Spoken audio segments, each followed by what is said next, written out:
Hello, Tom Frezza here for the Naval History and Heritage Command, and today we are again going to be cooking with history, with a recipe out of the 1945 edition of the Cookbook of the United States Navy. And the recipe we'll be focusing on today is for peach pie.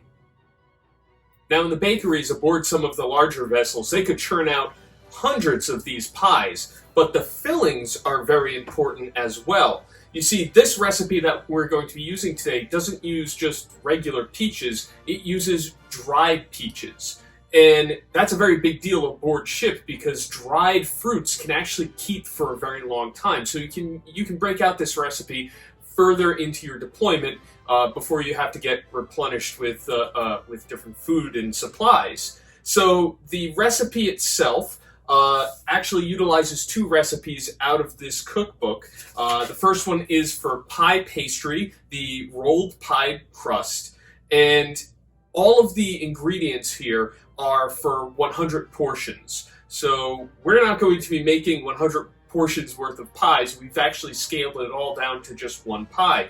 But we're going to go through the ingredients and tell you what they originally were and then what the scaled down version is so you can try this at home. So the pie pastry, the ingredients are as follows. Flour, originally 7.5 quarts. We've scaled it down to 2 cups. Shortening, originally 3 3/4 cups. We've scaled it down to 2 tablespoons. Salt, originally 1/2 cup. We're using 1/2 teaspoon. Now those 3 ingredients you're going to mix together thoroughly. Then you're going to add in shortening.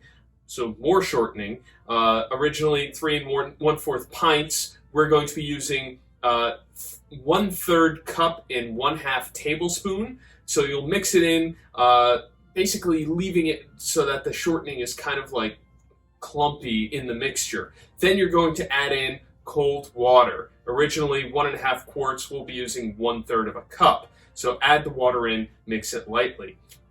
Then what you're going to do is basically roll out the dough to the thickness of approximately 1/4 of an inch.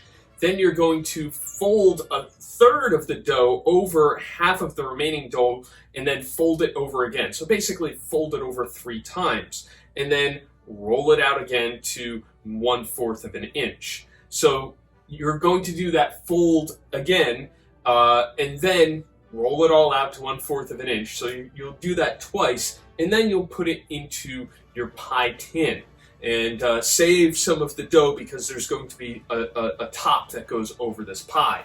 So for the peach pie using dried peaches, the ingredients are as followed.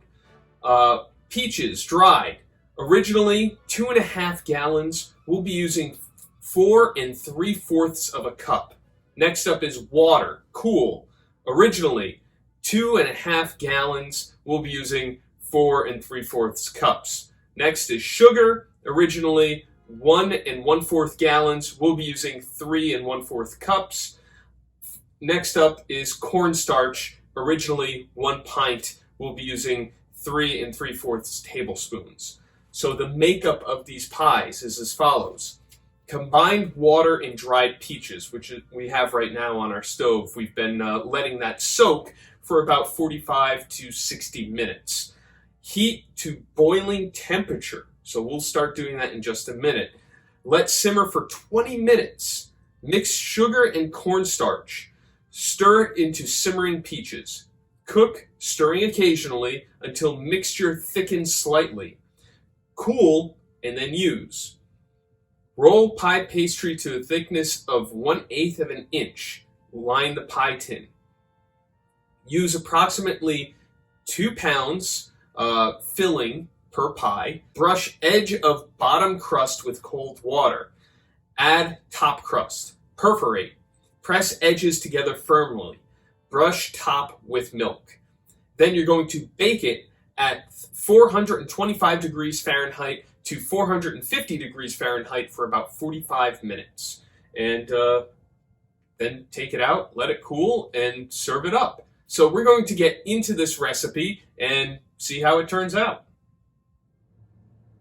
This actually turned out pretty well. It surprised me a little bit because I've never cooked with dried fruit before, but the peaches really rehydrated pretty well, and it tastes good. So I highly suggest you try it out. And it's another fantastic recipe out of the 1945 edition of the Cookbook of the United States Navy.